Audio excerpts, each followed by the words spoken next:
Welcome back to Mr. Vaughn's classroom, where math is made easy.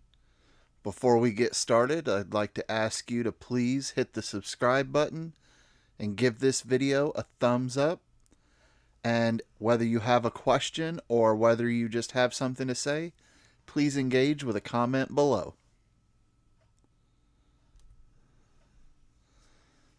In this lesson, we're looking at Unit 7 on quadratic equations, Lesson 9, solving quadratic equations by using factored form.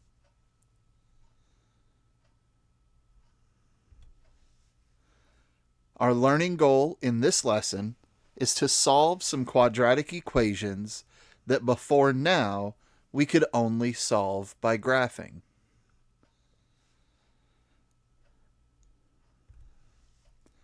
There are two learning targets in this lesson. At the end, we will come back and review these to ensure you've learned everything you needed to before we move forward. Learning target number 1 says that you can rearrange a quadratic equation to be written as an expression in the factored form set equal to 0 and find the solutions. And learning target number 2 says that you can recognize quadratic equations that have 0, 1, or 2 solutions when they are written in factored form.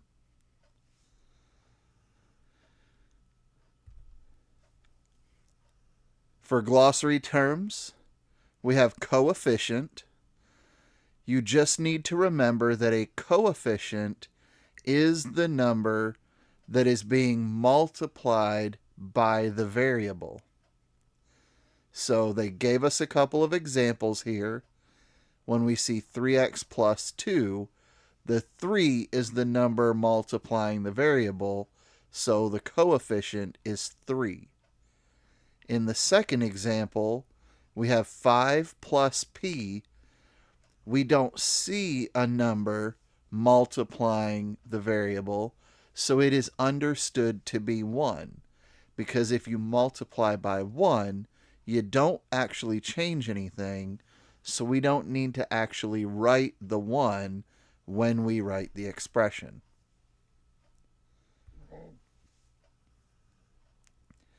The next glossary term is constant. Constant is a number that does not have a variable.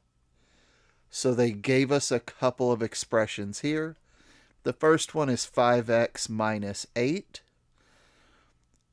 You want to make sure you understand that the symbol in front of the number also goes with that number. So when we see 5x minus 8, the constant is actually negative 8. In the second expression they give us, 12x minus 4, same thing. The 4 is the number that is not multiplying a variable, but we have to remember that that minus sign goes with the 4. So the constant would be negative 4.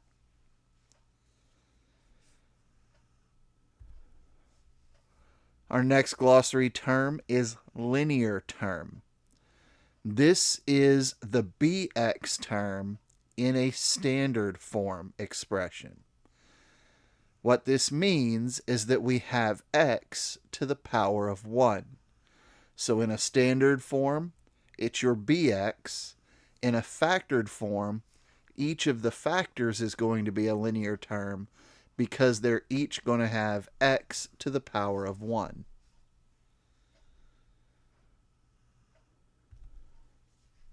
And our last glossary term is zero product property.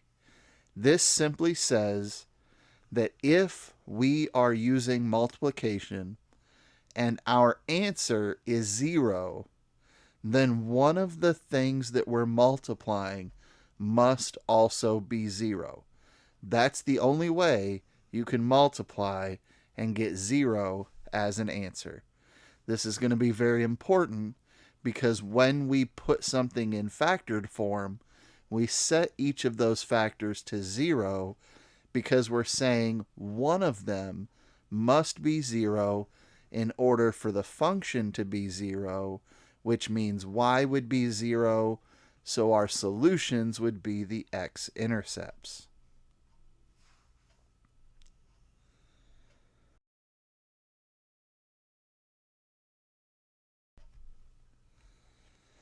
Now we can begin the practice problems for Unit 7, Lesson 9.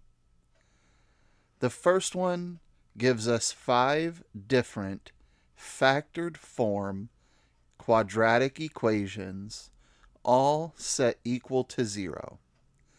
They want us to find all the solutions to each equation. So what we're saying here is that the solutions are the x-intercepts. So what we're going to do is set each factor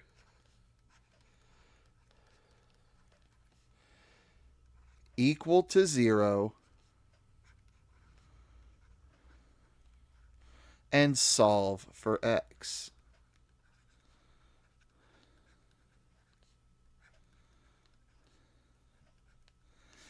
Because when we have this factored form, it doesn't matter whether x equals 0 or whether x minus 1 equals 0. As long as one of them is 0, then the overall answer is going to be 0. And what that actually tells us is an x value that makes y equal 0. So if I have an x value and a y value that is 0, then what I've really found are the x-intercepts. So for number 1, we would say x equals 0, and that's our first answer. Or we can say that x minus 1 equals 0. We add 1 to both sides, and we find out that x equals 1. So the solutions for number 1 are that x equals 0 or that x equals 1, and that is where the two x-intercepts are going to be. We have two unique factors, so therefore we have two solutions. Number 2. We have 5 minus x equals 0. We can add x to both sides, and we find out that 5 equals x. So that's one of our answers. Or we have 5 plus x equals 0. We subtract 5 from both sides, and we find out that x equals negative 5. So these are the two solutions. These are the two x-intercepts, and it's what we would expect to find. We have two unique factors, or two different factors. Therefore, we have two solutions.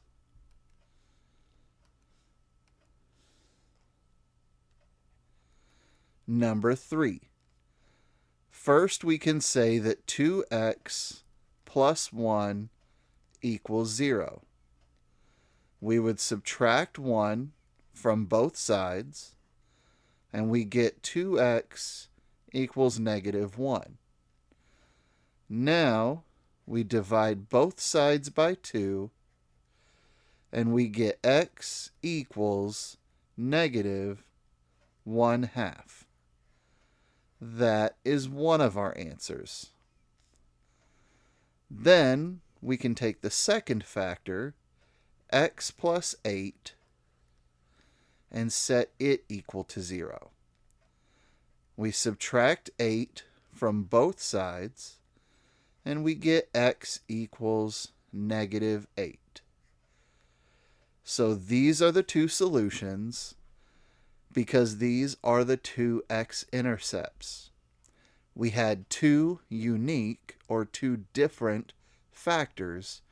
Therefore, we had two different solutions.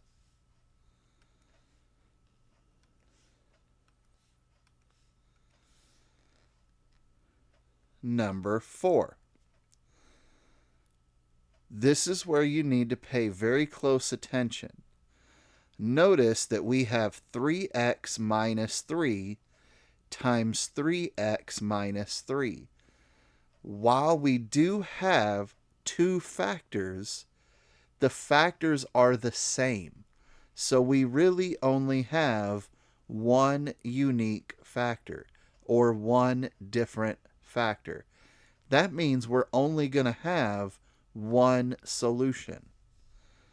So we can take that factor, 3x minus 3, and set it equal to 0.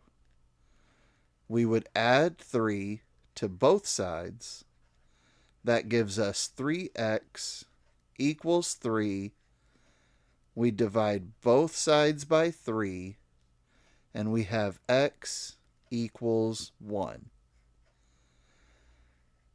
This is that situation where the vertex and the x-intercept are going to be the same thing. So it touches the x-axis at the vertex and then opens away from there.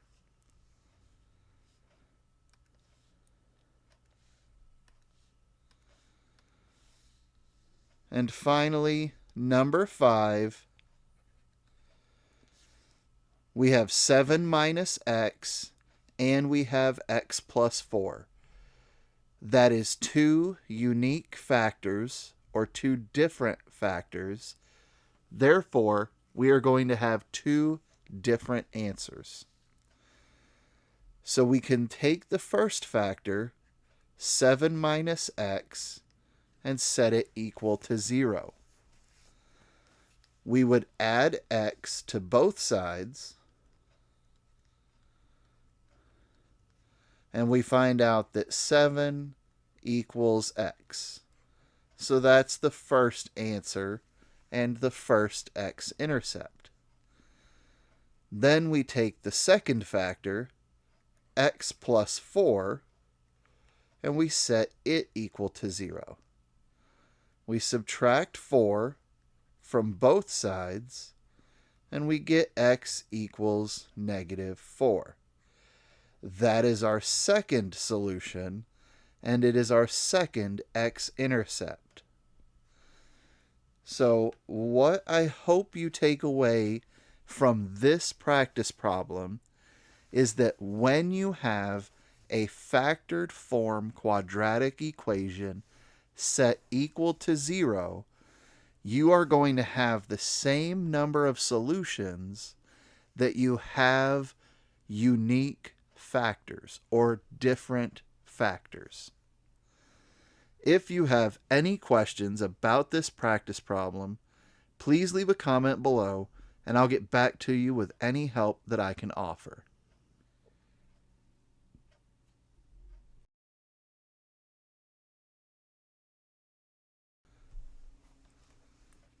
Practice problem number 2 gives us 4 standard form quadratic equations set equal to 0.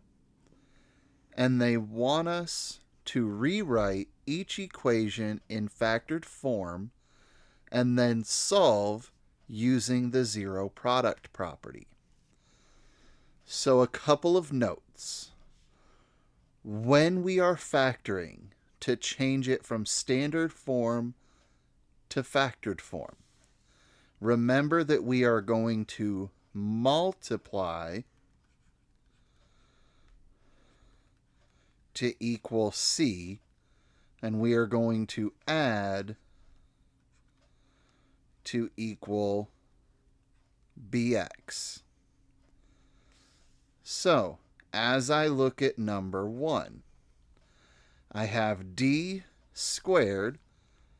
That tells me I have to have d times d. So I know that much. Next, I know that these numbers are going to multiply to be positive 6. So my signs are either both positive or they're both negative. So then I look at my bx. My bx is negative. So that tells me both signs are negative. So now I need numbers that multiply to 6 but add to negative 7. And I know right away that that is negative 1 and negative 6. Because negative 1 times negative 6 is positive 6. So that gets me my C term. And negative 1d minus 6d gets me the minus 7d. So now it's in factored form, set equal to 0. So that means either d minus 1 equals 0. We add 1 to both sides, and we find out that d equals 1.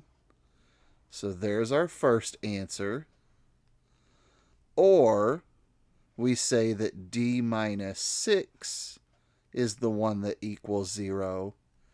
We add 6 to both sides, and we find out that d equals 6.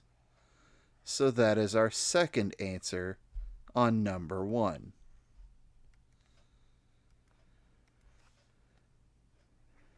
Number 2. First, I see that I have x squared. That tells me I have x times x. Next, I know that my numbers are going to multiply to 81. So they either have to be both positive or both negative. So then I look at my bx term, and they are both positive. So this is x plus, and this is x plus. So now I need two numbers that will multiply to equal 81 and will add to equal 18. And I know that that is 9 and 9, because 9 times 9 is 81, and 9 plus 9 is 18. So we set this equal to 0, and now we've written it in factored form. Notice I have two factors, but those factors are the same. So I only have one answer. I set x plus 9 equal to 0. I subtract 9 from both sides, and I get my answer, x equals negative 9. This is a situation where the vertex and the x-intercept are the same thing, and then the parabola opens away and it never crosses the x-axis again.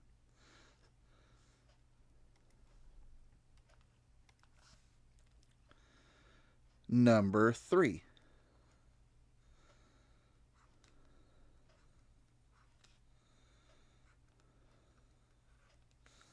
First, I see that I have u squared. So that tells me I have u times u. Next, I look at my c term. I need two numbers that multiply to negative 60. That tells me my signs are opposite. So one of them is plus and one of them is minus. Now I look at my b term. They need to add to plus 7, which means my bigger number is going to be the positive number. So two numbers that multiply to 60 but add to 70. So we have 1 and 60, but that would be 59.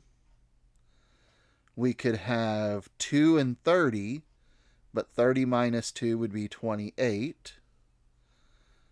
We have 3 and 20, but that would be a difference of 17. We can have 4 and 15, but that would be a difference of 11. And now I find 5 and 12. If I make it plus 12 and minus 5, they multiply to negative 60, but they add 12 and negative 5 gives me 7. So this is the factored form version of number 3. We have two unique or two different factors, so we're going to have two different answers. First, we set u plus 12 equal to 0. We subtract 12 from both sides, and our first answer is that u equals negative 12. Then we take the second factor, u minus 5, and we set it equal to 0. We add 5 to both sides, and we get our second answer, u equals 5. So these are the two solutions, and these are the two x-intercepts, or in this case, the u-intercepts.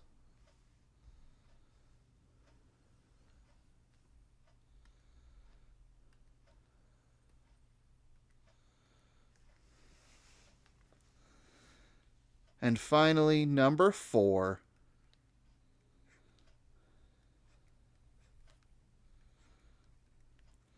First, I look and I have x squared.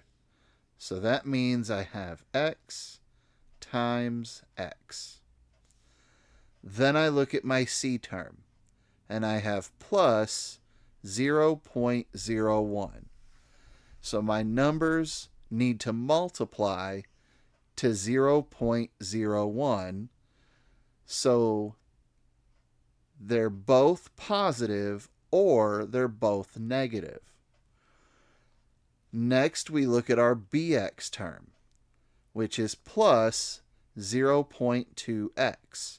So they're going to add to 0.2x, and they are both positive. So we have x plus and x plus. So now I need two numbers that will multiply to 0.01, but will add to 0.2, and I know that that is 0.1. So now we need to notice that while we have two factors, these two factors are actually the same. So we're only going to have one solution.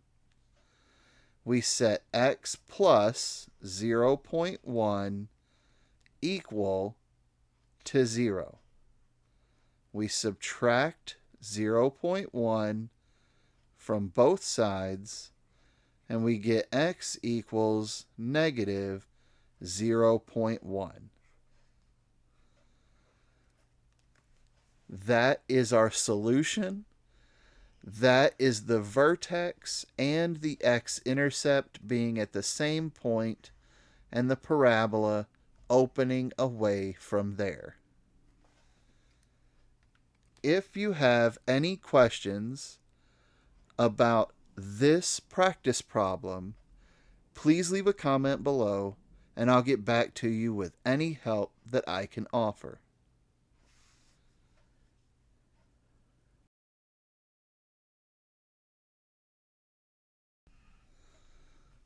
Practice problem number 3. Here is how Elena solves the quadratic equation x squared minus 3x minus 18 equals 0. Is her work correct? If you think there is an error, explain the error and correct it. Otherwise, check her solutions by substituting them into the original equation and showing that the equation remains true. So let's check her work. First, let's look at ax squared. We have x squared, so we know that we have x times x. So she's good so far. Now, let's look at our c term. We know that the numbers must multiply to negative 18. So we know that the signs must be different. We have a negative and a positive, so we're good there. And negative 3 times 6 equals negative 18. So far, we're okay. The last thing we want to look at is the bx term. The bx term is negative 3x.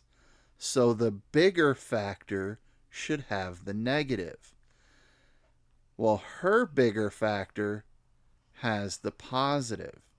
Her smaller factor has the negative. This is her error.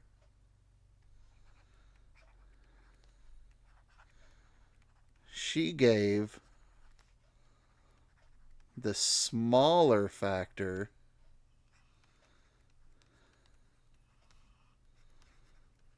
the minus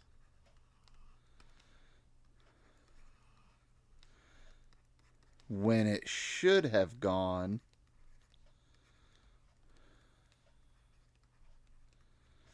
to the bigger factor.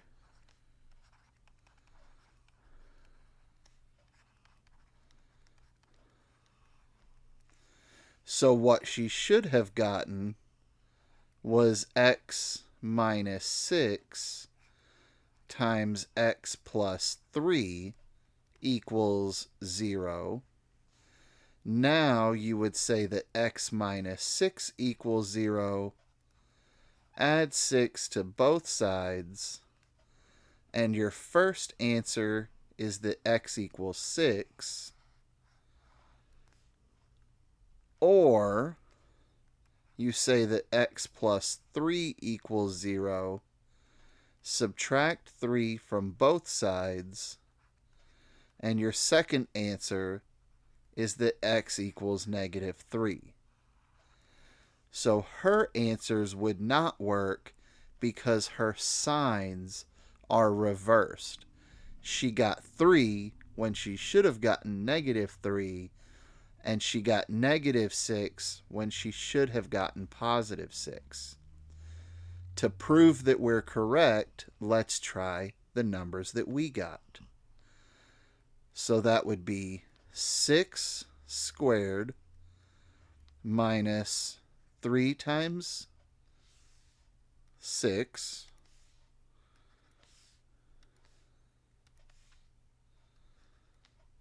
minus 18 equals 0. 6 squared is 36. Negative 3 times 6 is minus 18.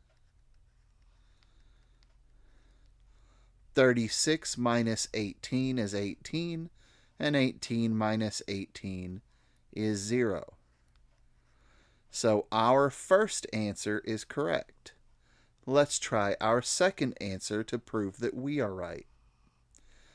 This would be negative 3 squared minus 3 times negative 3 minus 18 equals 0. Well, negative 3 squared is negative 3 times negative 3, which is 9. And negative 3 times negative 3 is also 9. 9 plus 9 is 18, and 18 minus 18 is 0. So our answers are correct. Her answers would be wrong. If you have any questions about this practice problem, please be sure to leave a comment below, and I'll get back to you with any help that I can offer.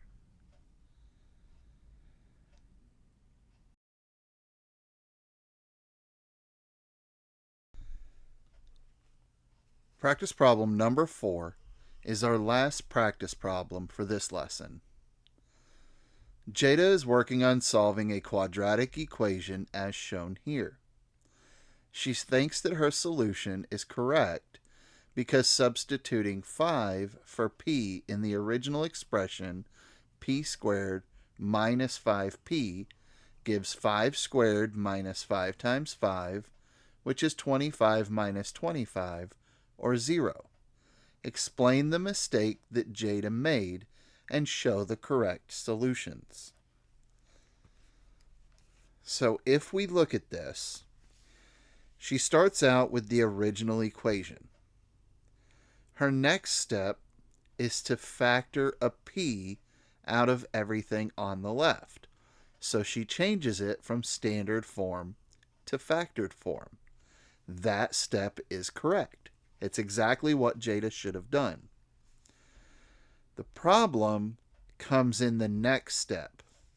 Right here, she divided both sides by p. And when she did that, she eliminated one of her factors.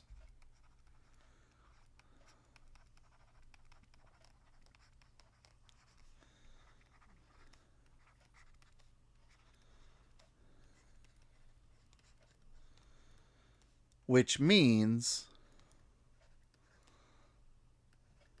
she eliminated one of her answers.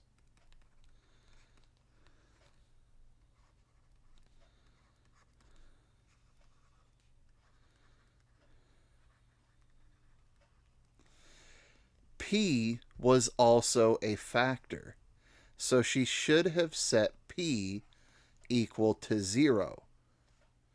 Then she would have had P equals 0 or P equals 5. To prove this is correct, we can substitute 0 into the original equation. That gives us 0 squared is 0. Negative 5 times 0 is 0. And 0 minus 0 is 0. So it also makes it true. She actually has two solutions because she had two unique factors.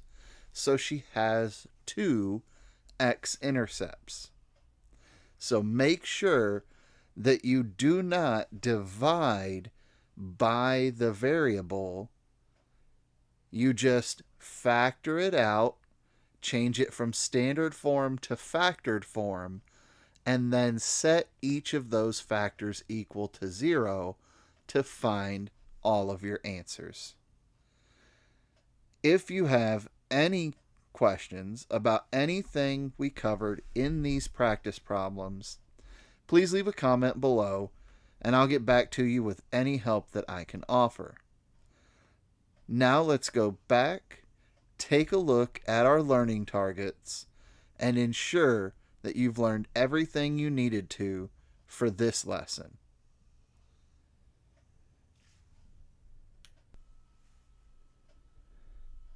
Reviewing our learning targets for Lesson 9, the first one says that you can rearrange a quadratic equation to be written as an expression in factored form set equal to 0 and find the solutions. So we've practiced how to change from the factored form, or change from the standard form into the factored form. First, look at your AX term. Understand how you need to get that by multiplying two numbers or two terms to make your AX squared term. Then look at your C term and know which numbers you need to multiply to get that C term, but also add to get your BX term. Once you're able to write it in the factored form, then you're going to take each of those unique factors, set them equal to 0, and solve for x. You'll find your x-intercepts, and in turn, you will find the solutions. Learning target number 2 says that you can recognize quadratic equations that have 0, 1, or 2 solutions when they are written in factored form.